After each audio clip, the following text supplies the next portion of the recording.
Merci. Bonjour à tous. Oui, c'est un bon moment pour mettre vos appareils pour suivre les prochaines présentations dans les 2 langues. Merci beaucoup. Alors, c'est toujours un plaisir pour moi d'être avec vous et encore aujourd'hui. On en a fait du chemin ensemble depuis 4 ans avec Mary, avec vos représentants et toujours aussi avec le premier ministre. On en a traversé des défis commerciaux, on en a traversé des catastrophes météorologiques aussi. Et c'était vraiment important de toujours travailler ensemble. I can tell you that since... Je peux vous dire que depuis que nous avons formé le gouvernement, à chaque fois qu'une décision importante devait être prise au sujet de l'agriculture, notre Premier ministre a toujours été présent pour chercher les meilleures façons d'appuyer nos éleveurs, nos agriculteurs, alors que vous affrontiez ces événements météorologiques extrêmes et ces défis commerciaux. Nous voulions vous fournir les outils pour assurer votre résilience, votre compétitivité. Nous savons que pour alimenter les Canadiens et le monde entier, pour faire en sorte que la vitalité économique de nos communautés rurales et de notre pays soit maintenue, nous devons faire en sorte pour que nos agriculteurs réussissent bien et notre Premier ministre le comprend bien.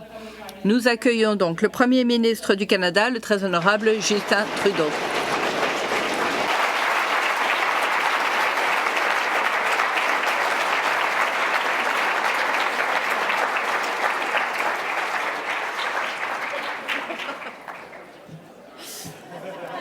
I can start.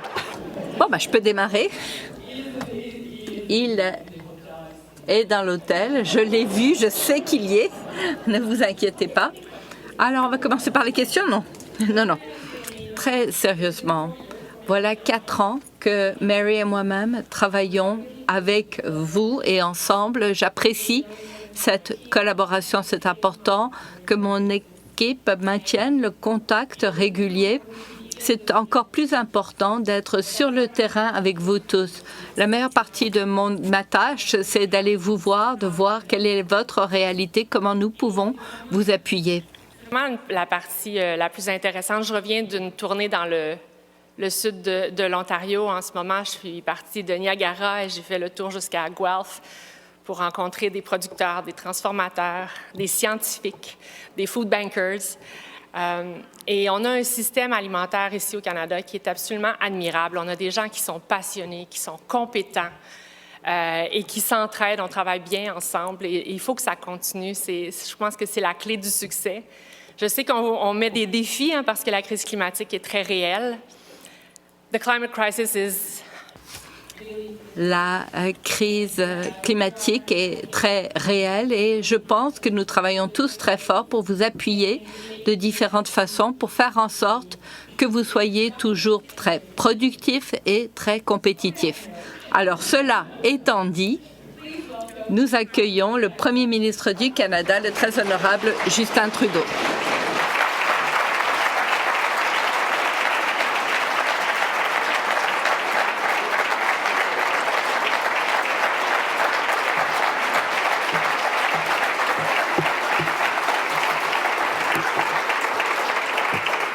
Bonjour tout le monde, merci pour ça et merci Marie-Claude pour l'introduction. Je sais, c'est pas toujours un défi de demander à une politicienne de parler un petit peu plus, but I appreciate you stretching out a little bit while I race down the stairs.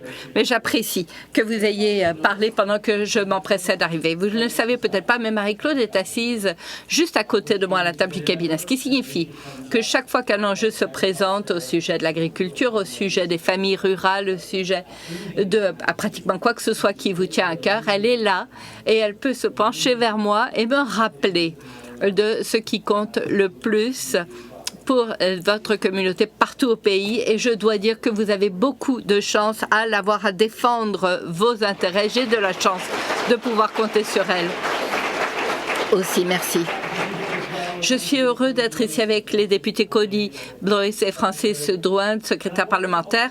Et je veux aussi tout d'abord prendre un instant pour remercier Mary Robinson pour le leadership dont elle a fait preuve en tant que présidente de la Fédération canadienne de l'agriculture. Mary, vous avez mené cette organisation dans 4 années sans précédent, que ce soit la pandémie et la gale de la pomme de terre. Vous avez entendu parler de ça, les problèmes de chaîne d'approvisionnement et la sécurité mondiale alimentaire. Je tiens à souhaiter la bienvenue à Keith Curry qui occupera ce poste dorénavant. Avant de démarrer, je veux aussi mentionner que plus tôt aujourd'hui avec le gouvernement de la Saskatchewan, nous avons annoncé que les familles de la Saskatchewan auront $10 par jour pour la garderie à partir du mois prochain, ce qui leur épargnera jusqu'à $573 par mois par enfant, comparativement à il y a 2 ans. Je sais que beaucoup d'entre vous avez des fermes familiales. Vous savez à quel point il est important d'y être pour appuyer les familles, quoi qu'il advienne. Et bien entendu, nous allons poursuivre ce travail. Pour les agriculteurs, les producteurs, les coopératives, les groupes agricoles qui composent la Fédération canadienne de l'agriculture, merci de m'avoir invité aujourd'hui. Merci pour tout ce que vous faites. Vous produisez les cultures, vous élevez le bétail qui servent à alimenter le Canada et le monde entier. Partout au Canada ce matin, les personnes démarrent leur journée avec du yogourt des fermes du Québec, des fruits, des vergers de la Colombie-Britannique, des œufs, des producteurs d'œufs. Les enfants mettent des sandwichs dans leur dîner fait de produits avec des grains locaux, du roast beef de l'Alberta. Il s'agit des meilleurs aliments au monde entier, des aliments produits par vous, les agriculteurs du Canada. La plupart d'entre vous sur une ferme familiale qui existe depuis des générations. Participer à une discussion publique avec l'Union des producteurs agricoles à Longueuil, où j'ai entendu les points de vue des agriculteurs et des producteurs québécois. Des gens comme Stéphane, un producteur laitier de Lanaudière qui s'inquiète de la relève pour sa ferme familiale. Catherine, une acéricultrice et productrice maraîchère qui doit composer avec des pénuries de main-d'œuvre. Daniel, un producteur de céréales qui a du mal à assumer les coûts de fonctionnement de sa ferme. Les agriculteurs font face à des défis bien réels et on veut tous être là avec vous.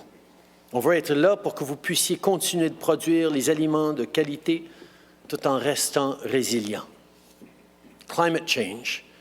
Le changement climatique est un enjeu de plus en plus pressant pour les agriculteurs. Vous êtes sur la ligne de front quand il y a des événements météorologiques extrêmes. Vous êtes frappé directement. L'ouragan Fiona a endommagé des granges, des champs, détruit des récoltes, a tué des bêtes.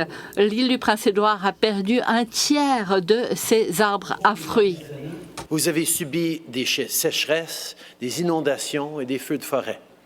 On a investi près d'1 milliard de dollars pour aider le secteur à atténuer les conséquences des changements climatiques et à réduire les émissions. Mais les saisons de croissance qui changent, les épisodes de sécheresse et d'inondations qui se multiplient, vous poussent à vous adapter. Les agriculteurs sont aux premières lignes des changements climatiques, mais ils sont aussi des leaders quand vient le temps de trouver des solutions. On n'a qu'à penser à des pratiques comme l'implantation de brise-vent et de cultures couvre-sol.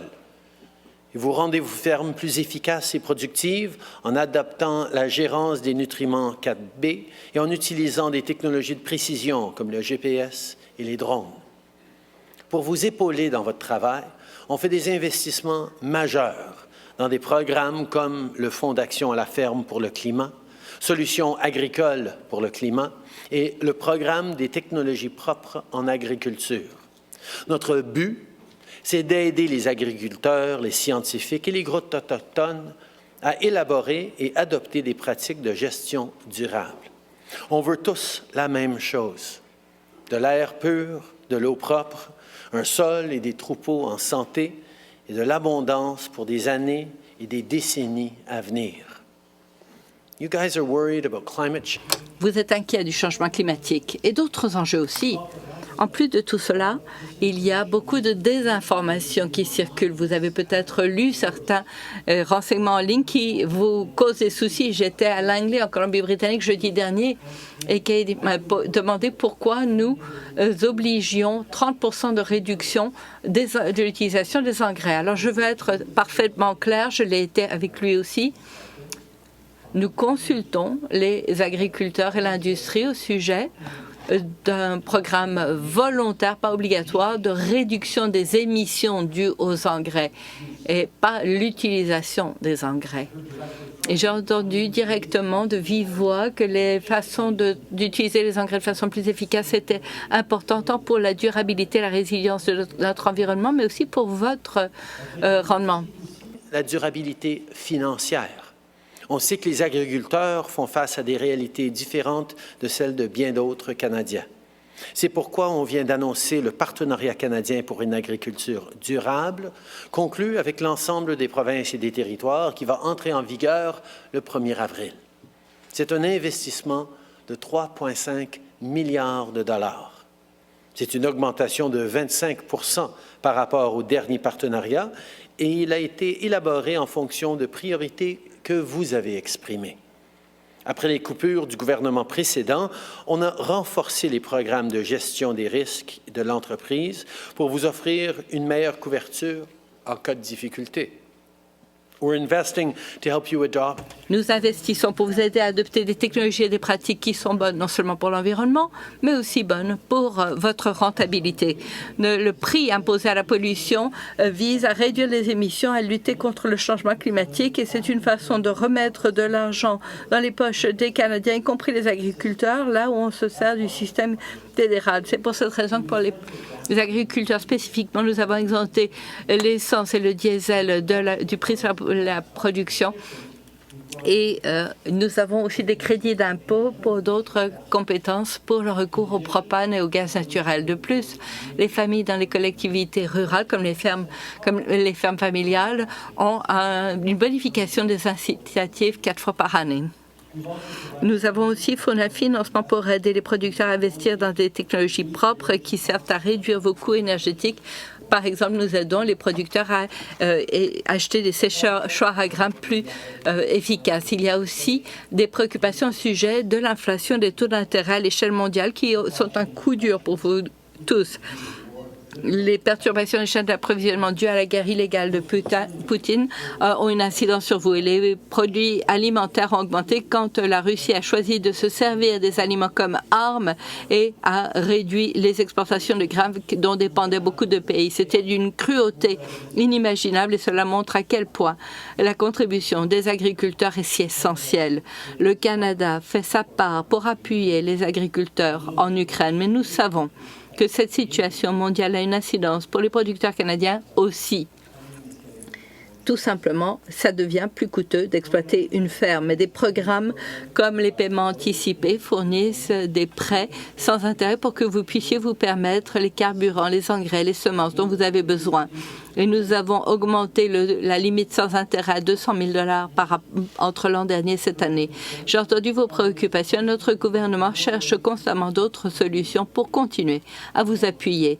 Nous offrons des programmes généreux. Nous voulons faire en sorte que ces programmes répondent aux besoins des plus petites fermes familiales et des jeunes agriculteurs aussi.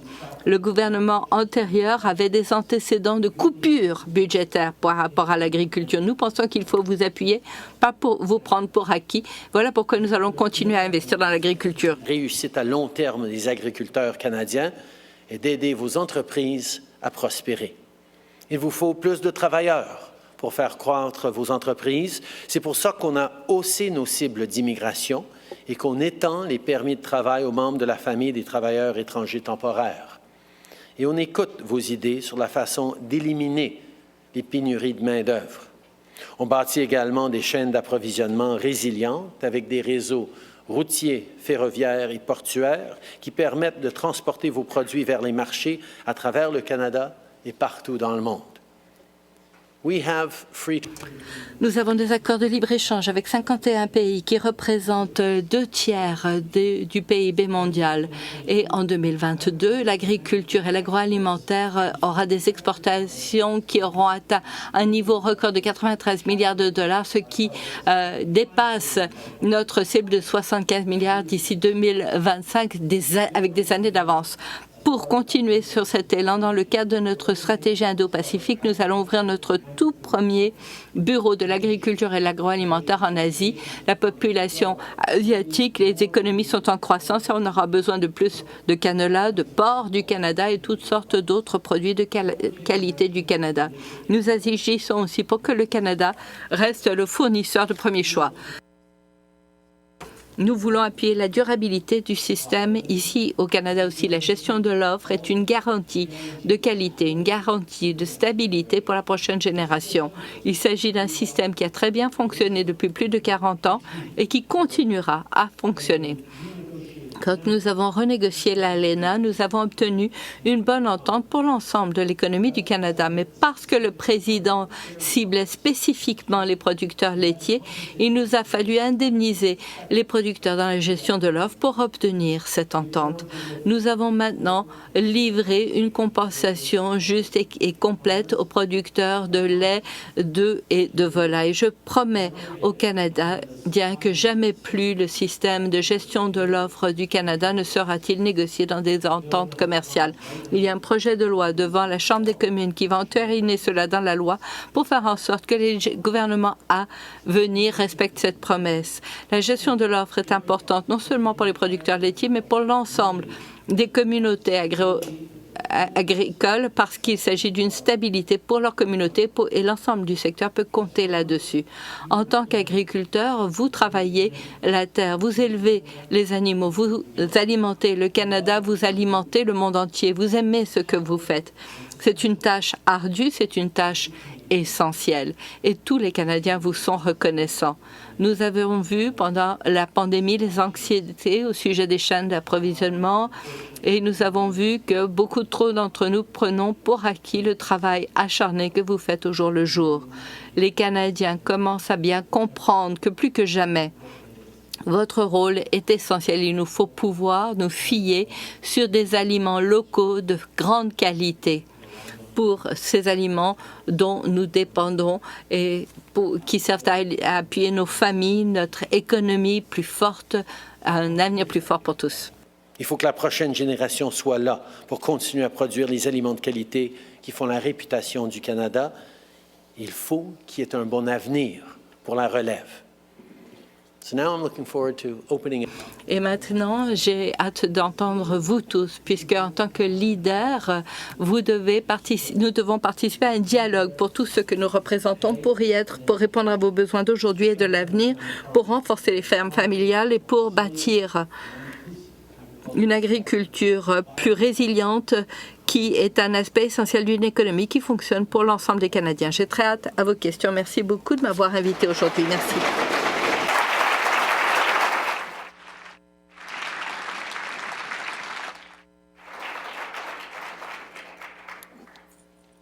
First hand to go up.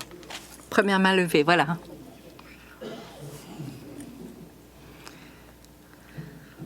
Merci, Monsieur le Premier ministre.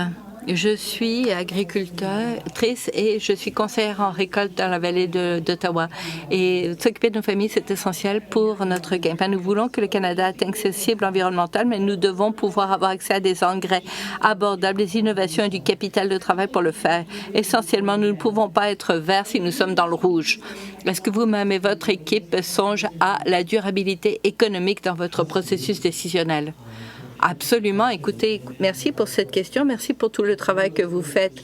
Il s'agit de l'un de ces enjeux que nous avons vus encore et encore. Vous savez à quel point il est important de se soucier des terres qui assurent votre vie et notre vie à tous depuis des générations. Nous savons que les choses changent. Nous savons que la façon dont nous faisons les choses doit changer.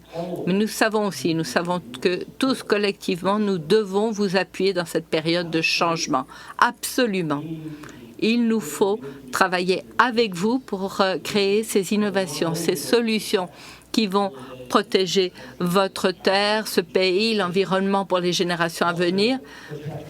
Nous devons aussi protéger votre capacité à continuer à réussir à exploiter la terre et à la transmettre aux générations à venir. Et voilà pourquoi nous avons mis de l'avant, par exemple, la stratégie sur les partenariats en agriculture qui met l'accent sur une agriculture durable, 3,5 milliards de dollars avec les provinces et territoires au fil des années à venir pour faire en sorte que nous envisagions les bonnes technologies et les meilleures façons de faire les choses. Vous savez tous que de pouvoir cibler mieux l'utilisation des engrais, c'est important. C'est une façon de réduire les coûts, c'est une façon de maximiser les rendements. Et c'est absolument quelque chose qui s'impose. On ne peut pas voir les rendements baisser. Il faut continuer à augmenter nos récoltes pour pouvoir nourrir non seulement les Canadiens, mais le monde entier. Il faut que vous soyez outillés pour le faire.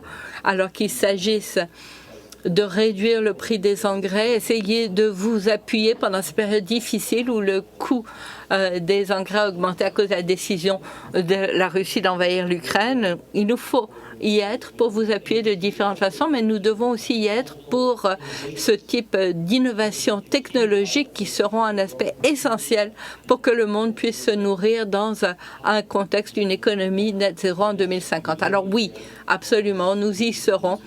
Et nous continuerons à vous appuyer pour ce travail épatant que vous faites. Merci. Une autre question, peut-être de ce bord-là? Si vous voulez bien vous lever. Merci, Monsieur le Premier ministre Trudeau. Merci pour tout le travail que vous avez fait pendant la pandémie pour appuyer l'industrie. C'est essentiel pour nous. L'accès aux marchés domestiques et aussi internationaux. Vous avez parlé de chaînes d'approvisionnement, des défis que nous avons affrontés. Transport Canada a des recommandations pour nous appuyer. Mais de quelle façon percevez-vous l'appui du gouvernement, surtout quand nous examinons notre infrastructure partout au pays, mais aussi les défis d'accès aux conteneurs? Les coûts sont encore très élevés pour rentrer au pays, alors qu'on commence à voir des baisses partout ailleurs au monde. Ron Lemaire de l'Association de mise en marché des produits de fruits et légumes. Merci. Tout d'abord, c'est une bonne chose que le Canada ait une production agricole si forte partout au pays. Nous n'avons pas la population suffisante pour éviter d'exporter. C'est une bonne chose d'exporter. Nous devons continuer à exporter partout au monde parce que le monde entier a besoin de bons produits canadiens. Le monde doit pouvoir se fier sur des sources de grains, d'aliments de qualité, produits de plus en plus de façon moins fiable partout au monde, mais les gens peuvent savoir et savent que quand il y a une feuille d'érable apposée à la boîte, c'est une garantie de qualité. Qualité au niveau du produit lui-même, mais qualité aussi dans la production, la transformation, les salaires versés aux travailleurs. Et ça, de plus en plus, c'est important aux yeux des entreprises, des clients, des acheteurs et des consommateurs partout au monde. Mais le défi d'acheminer nos biens vers les marchés outre-mer, c'est essentiel. Il ne s'agit pas que de percer ces marchés, mais il faut aussi faire le nécessaire pour expédier les produits, que ce soit l'infrastructure des ferroviaires, les ports, les routes. Nous avons fait des investissements dans les couloirs commerciaux. Nous allons continuer à le faire. Nous nous rappelons tous des défis des années antérieures par rapport au goulot d'étranglement des chemins de fer et l'augmentation des transports de pétrole par chemin de fer qui empêchait le transport des grains et ce qui nous a poussé à acheter le pipeline TMX pour s'assurer qu'on puisse exporter notre production de carburant fossile vers d'autres débouchés au-delà des États-Unis. Mais il nous faut en faire plus pour s'assurer que vous ayez des installations d'expédition, de transformation fiables et que vous ayez accès à ces marchés sans que cela soit perturbé et que l'on se tourne vers d'autres fournisseurs parce qu'il y a un goulot d'étranglement dans les systèmes de chemin de fer au Canada. C'est quelque chose que nous avons connu encore et encore. Nous avons travaillé très, très fort pour cultiver de nouveaux marchés. Et puis, après 1 an ou 2 ans, il y a un goulot d'étranglement dans ce système et puis on se tourne vers d'autres fournisseurs. On ne reviendra pas aux fournisseurs canadiens. Nous devons agir non seulement pour signer des accords commerciaux, mais et notre gouvernement, depuis 8 ans, a signé de nombreux accords commerciaux, y compris la renégociation de l'ALENA, le PTPGP, l'accord avec l'Europe. Nous sommes le seul pays du G7 à avoir un accord de libre-échange avec tous les autres pays du G7. C'est un accès inouï à de vastes pans de l'économie mondiale. Mais cela ne nous donne rien d'avoir l'accès sur papier si nous ne l'avons pas dans la pratique. Voilà pourquoi nous continuons à investir dans l'infrastructure des transports. Nous voulons nous assurer que vos expéditeurs soient aussi fiables que vous l'êtes tous dans la production. Merci. Une autre question? Oui?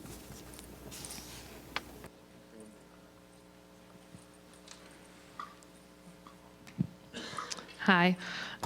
Bonjour, Keisha Rose Jarvik. Je suis présidente de la Fédération de l'agriculture de l'île du Prince-Édouard. Keisha, je suis aussi agricultrice. Dans l'agriculture, nous avons de nombreux défis à la durabilité, la résilience. Comme vous l'avez dit, nous apprécions l'appui des gouvernements pour nous aider à affronter ces défis pour l'industrie. Un défi qui est venu de l'avant dans les dernières années, c'est la relation entre la CIA et les communautés agricoles, ce qui commence à avoir une incidence sur notre résilience. La CIA a toujours été une agence réglementaire très respectée. Pour maintenir cette réputation, cette crédibilité et jouir de la confiance des Canadiens et à l'international, nous nous fions à la CIA qui doit respecter ses valeurs, poser des décisions qui soient fondées sur la science. Est-ce que le gouvernement va appuyer les producteurs canadiens, écouter les experts scientifiques internationaux et permettre aux produits canadiens d'obtenir un accès équitable au marché? La réponse est oui. Nous allons toujours nous ancrer dans les données scientifiques parce que, comme vous le dites, c'est extrêmement important que les gens au Canada, partout au pays et à l'échelle mondiale, puissent continuer à avoir confiance dans ces produits du Canada. S'il y a des exemples de défis pour les produits canadiens qui pourront avoir une incidence non seulement sur un produit, mais sur la réputation même du secteur, évidemment, c'est très nocif pour nous tous. Il est essentiel de nous ancrer dans la science, communiquer cela, établir ces liens de confiance avec les consommateurs partout au monde. Voilà qui sera essentiel. Et pour faire cela, il faut se fonder sur des bases scientifiques. Il nous faut faire tout ce qui est en notre pouvoir. Bon, il y aura toujours des situations, que ce soit par rapport aux pesticides, que ce soit par rapport à la gale de la pomme de terre. Bon, il y aura toujours des situations où il pourrait y avoir des points de vue très tranchés de part et d'autre, et la science essaie de fournir les conseils qui nous guideront. Ce que nous allons essayer de faire à chaque étape, c'est de travailler avec les producteurs, travailler avec les clients, travailler avec les scientifiques ici au pays et partout au monde pour faire en sorte que chaque décision posée soit la meilleure décision à ce moment-là, mais aussi pour le long terme. Parfois, il faut poser des choix difficiles, mais à chaque étape, la CIA met l'accent et doit continuer à mettre l'accent, et vos contributions, votre participation est importante à cet égard. Il faut toujours faire en sorte que la viabilité à long terme de l'agriculture canadienne et de nos exportations soit le point de mire.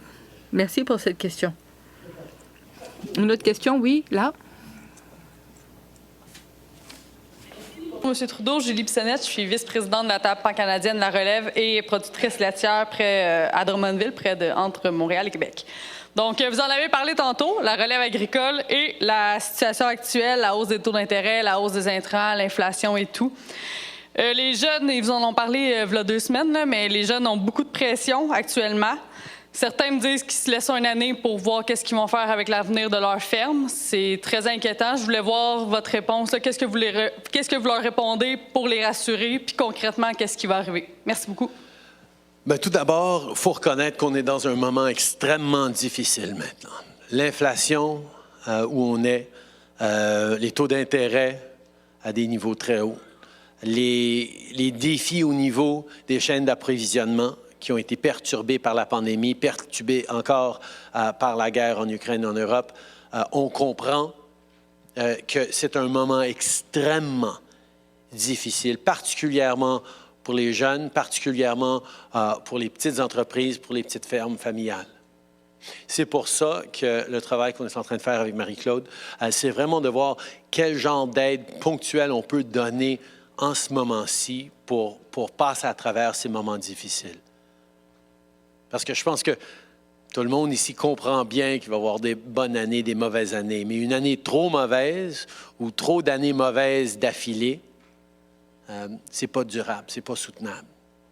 On est dans un de ces moments où il faut qu'on soit là pour aider les fermes familiales, les petites entreprises et encourager cette relève qui est si importante. Donc, le défi qu'on a, c'est que dans une situation d'inflation extrêmement élevée, on ne peut pas tout simplement injecter plein d'argent dans l'économie en général pour aider tout le monde. Ça va contribuer à encore plus d'inflation. Donc, il faut être ciblé. Il faut vraiment voir comment on peut aider ceux qui ont les plus de difficultés maintenant pour les convaincre de tenir bien bon. Puis on ne parle pas de devoir tenir bon pendant 5 ans, même pendant 3 ans. On sait qu'on voit déjà un retour, malgré le ralentissement de l'économie mondiale, un retour vers la prospérité, un passage à travers de ce moment de ralentissement pénible pour tout le monde, un peu moins pénible pour le Canada à cause de bien des avantages qu'on a, mais de voir que c'est moins pénible, ça n'a aucun impact sur une famille qui a de la misère à payer ses comptes. Là. De savoir que ça va, c'est pire en Europe, c'est pire aux États-Unis, c'est pire ailleurs, ça ne rassure pas quand une famille peine dans les moments aujourd'hui. Mais je vous dis que parce qu'on sait que ça va aller mieux dans les années à venir, certains, on peut s'assurer d'être là pour aider les gens qui en ont besoin maintenant. Et on voit aussi une prise de conscience de plus en plus importante parmi tous les consommateurs canadiens qui comprennent à quel point l'appui de nos communautés agricoles, l'appui de nos familles agricoles est essentiel. Ça fait partie de notre identité, de notre héritage, de nos priorités, nos valeurs en tant que Canadiens.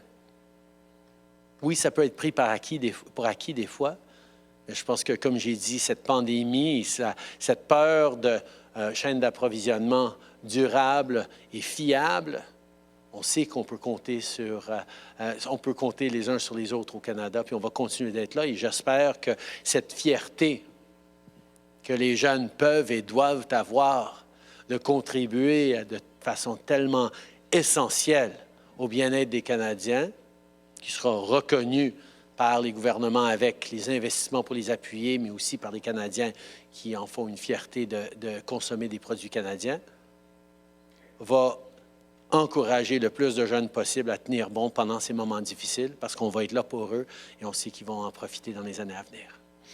Merci beaucoup, Julie. OK, question en arrière. Ah oui, monsieur.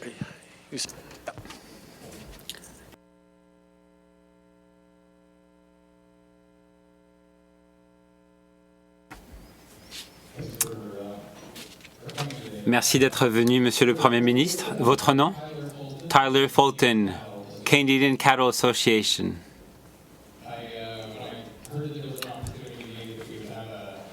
Lorsqu'on m'a dit que vous allez peut-être répondre à certaines de nos questions, j'ai parlé avec ma femme et mes enfants. Ils ont dit ceci.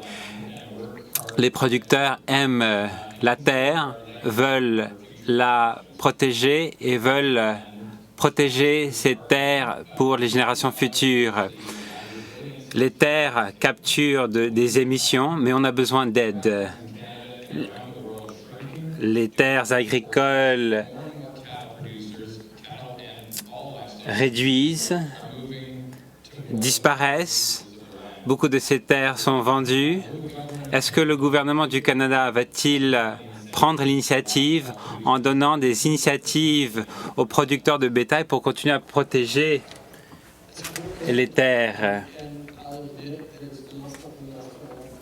Bon, pour être honnête, ce n'est pas quelque chose auquel je pense très souvent. Alors, en tant que producteur de bétail, qu'est-ce qui serait le plus utile pour vous? Parce que je suis tout à fait d'accord, il faut protéger les prairies, c'est essentiel. Mais quelle est la meilleure façon de s'y prendre? Comment vraiment aider les producteurs comme vous pour protéger les pâturages? eh bien, il faut reconnaître l'importance, la valeur de ces pâturages,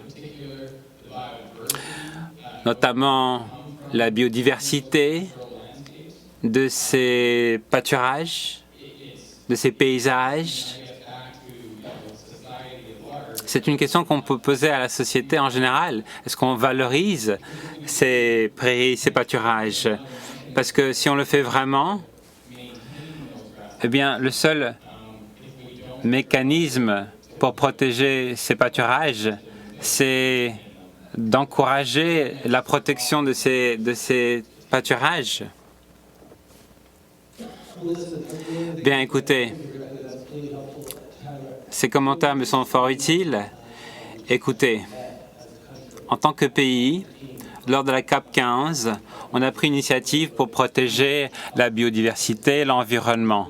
À Montréal, on a eu la COP 15 pour protéger la nature, la biodiversité.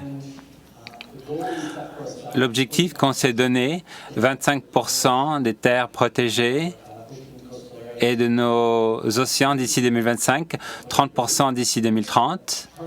Et ça, c'est un objectif partagé par le monde entier. Pour être bien honnête, lors des premières années, nous avons fait de progrès très importants. On est arrivé en 2015. Il y avait 1% de nos côtes et de nos océans qui étaient protégés. Et maintenant, on avoisine 15%, on est proche d'atteindre les 25 et les 30%. Par rapport à la terre, c'est un défi un petit peu plus important, partiellement parce que le gouvernement provincial, le gouvernement fédéral, eh bien, les océans, c'est une compétence fédérale, mais pour atteindre le 25% des terres protégées d'ici 2025 et 30% 2030, il faudra, comme vous l'avez dit, il faut mettre une valeur sur les systèmes, sur la biodiversité.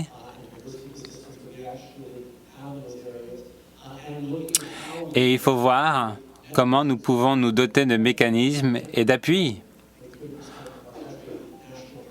On ne peut pas transformer les terres en parcs. Il y a certaines terres qui se portent à d'autres activités. Les prairies, les pâturages, il faut les préparer, les protéger et en y inscrivant une valeur intrinsèque, c'est comme ça qu'on pourra protéger ces terres. Donc il faut changer nos mentalités et ça ne me surprend pas que vos enfants offrent une optique différente. Les générations futures nous poussent à sortir des sentiers battus. Il faut avoir une vision sur le long terme. Il faut passer d'une génération à l'autre. Il ne faut pas maximiser les profits pour les prochains 6 mois ou pour les 5 prochaines années.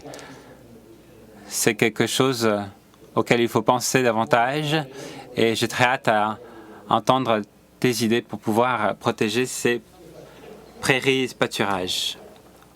Prochaine question.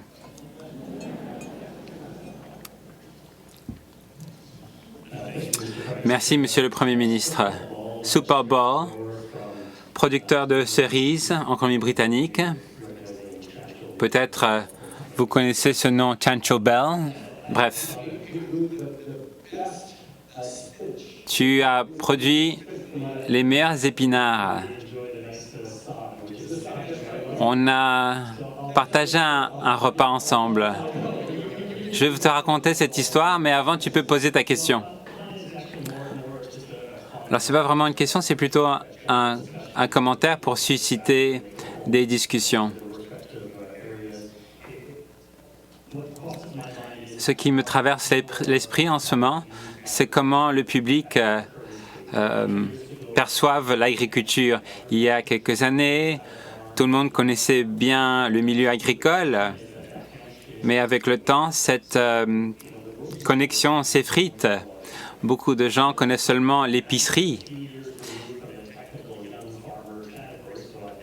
Moi, je ne suis plus un producteur technique, mais nous avons des jeunes producteurs qui prennent la relève.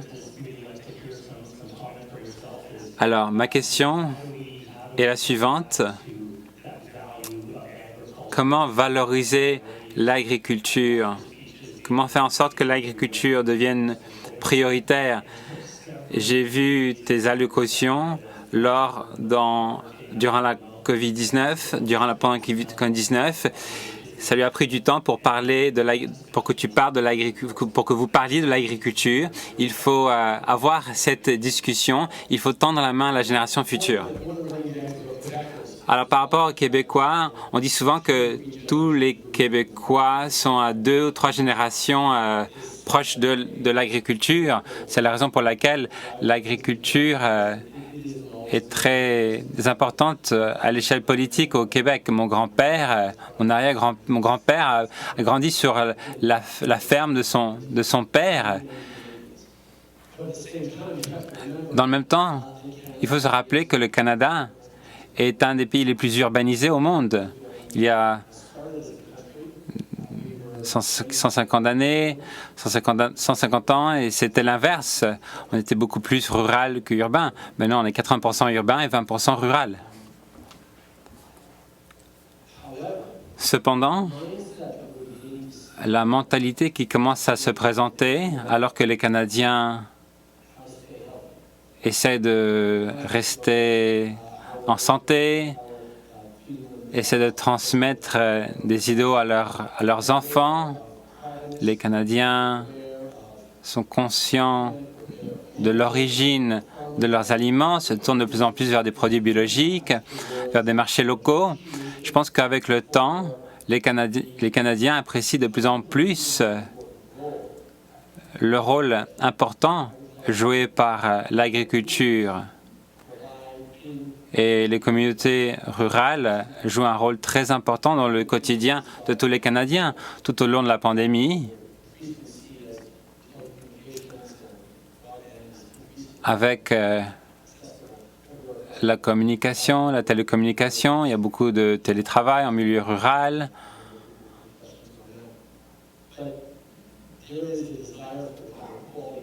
On veut avoir une qualité de vie, on veut pouvoir jouir de cette abondance, on veut valoriser le secteur agricole,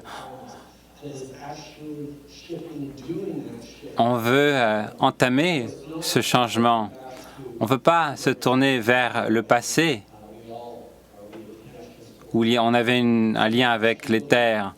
On veut se tourner vers l'avenir, vers les générations futures, pour continuer à rester connectés à nos terres, à la façon dont nous sommes intégrés au sein de l'environnement. Donc il faut changer les mentalités. Les jeunes personnes, au lieu de vouloir acheter une voiture, veulent s'acheter un vélo. On ne peut pas nécessairement le faire en milieu rural. Le transport en commun n'est pas là. Mais les priorités commencent à se transformer, à évoluer. Et les gens vont valoriser le secteur agricole de plus en plus par rapport aux épinards dont on a parlé tantôt. Il y avait une sorte de semence d'épinards qui nous est venue de l'Inde il y a 100 ans, lors d'un des premiers colons. Cette semence a disparu en Inde et l'épinard qu'on a poussé ici était la même semence qu'on retrouvait en Inde.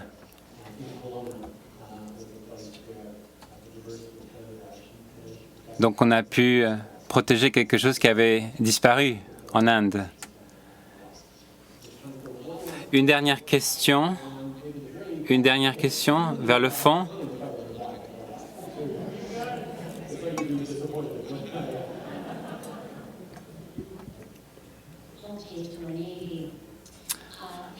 Merci beaucoup d'être venu pour parler à la FCA. Je m'appelle Erin Harla. Je suis avec les producteurs de semences. Alors, Le Canada fait face au changement climatique. Il y a deux choses que le Canada peut faire à l'échelle mondiale. Le monde a besoin de plus de Canada. Dans cette salle, nous avons des producteurs très, très durables. Ici, dans cette salle, dans cette pièce, plus on peut exporter, plus on pourra contribuer pour affronter le changement climatique. Une question que j'ai pour vous, l'autre contribution que nous pouvons faire, c'est comment miser sur des forums internationaux pour faire la promotion d'outils et de pratiques utilisés par les producteurs ici au Canada. Comment on peut faire la promotion de ces outils à d'autres pays? C'est une excellente question. Oui, l'expertise canadienne a répondu présent. Alors que la Russie bloquait les céréales ukrainiennes, le Canada a répondu présent. Cette expertise nous vient d'Ukrainiens. Le Canada a joué un rôle très important dans le cadre de cette initiative. On a travaillé avec l'ONU, avec la Turquie, pour régler ce problème. Mais le Canada exporte des céréales et d'autres produits agricoles, que ce soit des cerises, des homards ou des patates, au monde entier. Ça, c'est une façon de soutenir les efforts à l'échelle mondiale. On veut également faire progresser la technologie. Ces technologies vont jouer une partie intégrante.